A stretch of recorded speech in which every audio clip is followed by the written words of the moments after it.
Welcome, everybody, to the Mountain Outpost broadcasting of the Javelina 100. I am Zach Marion here with the ever-lovable Leah Yingling. Hi, guys. Leah Yingling here from Salt Lake City, and we've got Raj and Nicole Monette here today with us.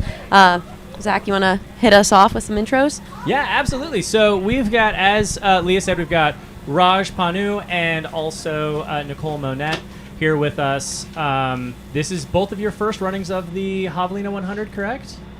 That is correct, yeah. I'm doing the 100K. She's doing 38 more miles than I am, so. I was here in 2021, only made it 100K, so I'm hoping to finish the whole thing this time.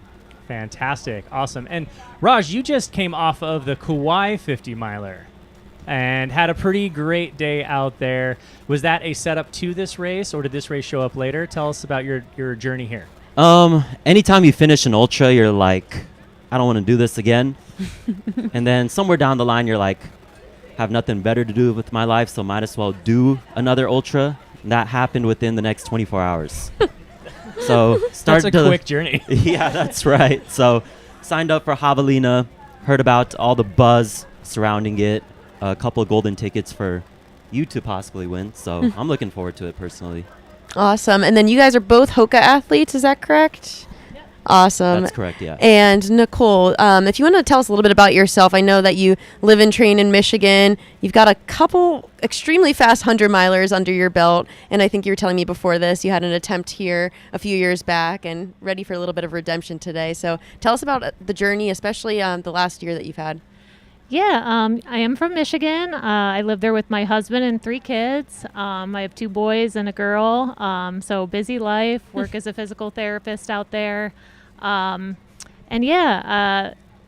off, Raj and I ran the 100K World Champs together in August of last year. I had a good day there, was really happy with it. And then after that, I actually had a femoral stress fracture last December. Coming off of that race. So the beginning of this year was a little rough, kind of coming back from that, building my strength back up. But like starting in June, July, I started to feel like myself again. And I've wanted to come back to this race since 2021 when I didn't have the day I was hoping to have here. So I just want to come back and do the course justice and finish all 5 loops. So that was kind of my main motivation for coming back this year. Redemption. I absolutely love it. I'm a redemption runner myself. Almost all of my races I have doubled and done them a second time. It's worked. Sometimes it hasn't worked other we'll times. See, so you know? We're hoping this works out well for you. But as a physical therapist, I am also a physical therapist, so this is always something that intrigues me. Yeah. How does that affect your training and running? I mean, you talked about a femoral stress fracture. It seems like you took the appropriate amount of time to take care of that, come back, and then wait till you were healthy before you made a decision on a race, versus other runners will typically make a decision on a race and then try to get as healthy as possible. How does your outlook change being a physical therapist and an athlete and balancing that? Right. So I have the background, and the education about the body and what's going on there. And I just love to run. So not being able to run for 3 months of this year really just it just kind of brings you back to, I just want to be able to run again, not in pain. So I didn't want to rush back from that and end up with, a compensation injury. You see that all the time as a PT. So I did my due diligence. I've been doing my PT exercises 3 times, 4 times a week as much as I can, and just wanted to make sure I had no pain when I came back. So I did take my time, work back into things with some treadmill hiking and biking and things like that. And then, didn't want to put a big race like 100 on the calendar until I was 100%. Every athlete at home needs to listen to that. That is wise words right there from a master. I like running more than I like racing. So it's like, if I can't run, it's like part of me is not there. So, health is always number one. So I love that both of you guys are here doing this interview together, because when I do my research on you, you seem like pretty similar runners, extremely fast. I think, Raj, I was looking up one of your 50-mile times before this interview, and what is it, 5? What did you run at Tunnel Hill? 5:08. 5:08 for 50 miles in the snow. That's like 6:15-ish pace, right? I believe so. That's mind-blowing. Subtle flex with it in the snow. Oh, right? my God. I ran that It's in the mind-blowing. And then, Nicole, you've got like a 14:01 100-miler.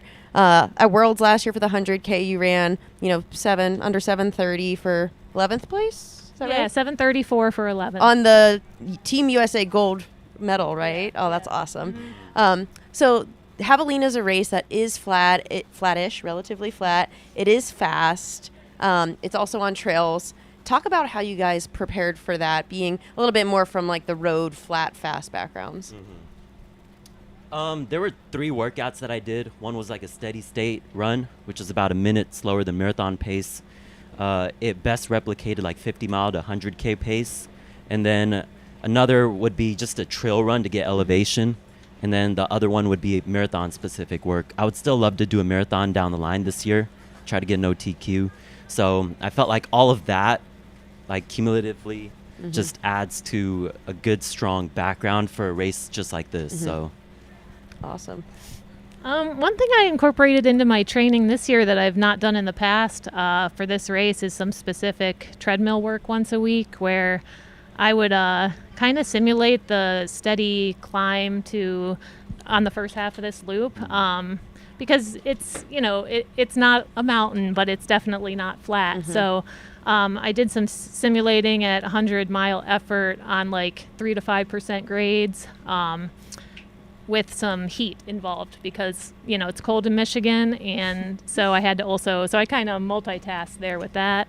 So that's one thing I did. I train on a lot of dirt roads. Almost all my training is dirt roads where I live, which is pretty specific to Javelina, I would say. Like the footing is similar to what I run on pretty consistently. So Cool. yeah. she did more homework than I did for this. I'm like listening to her and I'm like, maybe I should have done these things. Smart. I was out on the course today and gave it a run. This is the first time I've ever actually run on the course. Was a little shakeout today. And it's surprisingly lots of little rollers, lots of little bumps in the road. So it is something that you do have to be prepared for. Another thing you have to be prepared for here at Javelina is the heat. It's surprisingly end of October race. How are you guys approaching your heat strategies for the race? Nicole, we'll start with you. In race, I plan on wearing arm sleeves. I have like a bandana to get wet and put ice in. Just try to stay wet and with ice and cold water on me as much as I can. I did what I could in training. Like I said, I did most of my heat training was wearing winter clothes on the treadmill with the space heater running, which is about as fun as it sounds. I don't have a lot of extra time to go to the sauna with my kids and my life, so I didn't do much sauna. I did mostly running on the treadmill when I wanted to get some heat training in. Indoor running on the treadmill in full winter clothing sounds like the triple threat of suck right there. It is. I was happy when my last heat run was over. Oh, I could only imagine. Yeah. And Raj, you had the Kauai 50 miler, and that was Correct. a fairly warm day. You and Ryan Miller probably made hot paces on top of being a very hot day. Yeah. Do you feel like that's prepared you for this? Are you comfortable in the heat? Talk to me a little bit about that. Kauai was very humid on top of just the temperatures. This one, it's going to get warm, but it's dry heat, which best replicates Denver. During the summer, I would layer up and go on like 20-mile runs just to condition myself for a race like this and consume calories, gels, whatever I need to as a result. I am praying that fitness is still there, or even just me being acclimated. But as I walked over, I'm like, it is abnormally hot, even like more than imagined. So get sleeves noted. Cool down. Go to the store today, grab some sleeves. So this seems like a pretty big race for both of you guys. Any goals that you wish to state? Any ways that you plan on pacing your race out there? Any strategies that you could share with our listeners who want to get to know you guys a little bit better? I feel like I run best when I run somewhat conservatively from the start. I do think that's a mistake I also made last time I was here. Kind of got caught up it's easy to get caught up in the energy of this race. It's cool to start. Everyone's going for it. So it's really easy to get caught up in that. And so my plan this year is just to run my own race, settle into what I know is a good effort level, and maybe pace it a little bit better. That's what I hope to do. Awesome. So we'll see how it turns out. My number one goal really is to finish. Obviously it still sits with me that I didn't finish it a couple years ago. So no matter what, I want to finish. But of course, I'm going to give the best I have to be competitive and be up. There's some really strong fields, so just kind of see how it shakes out. I love it. Yeah, I would just say work to stay relaxed even before the race, like the day prior. Manage any jitters that you have, because that stress is gonna eat away at your muscles, and you don't want that to happen, and you don't want to feel flat on race day. That's my biggest advice to the people. And I would just say my goals are to win the 100K and set a course record and feel good enough to rebound for CIM or JFK. Love it. Awesome, guys. Yeah, you have kind of an interesting strategy for your season. You're doing your big race, and then you're tapering down to 50-mile, marathon-esque. Yeah. Is this just a preparation for that, or do you come specifically for like, hey, I really want this course record? Definitely the course record for sure. But more specifically, my background is in teaching, and I only have so many days off. So I plan it based off like when I have the opportunity to actually take a day off. So there's certain times of the year where I literally just can't take a day off, and my plate is full. And this time around, I'm like, okay, perhaps I could somehow fit these races in. But there's going to be a lot of guesswork involved naturally, and I got to figure out how I'm going to recover immediately once I cross the line.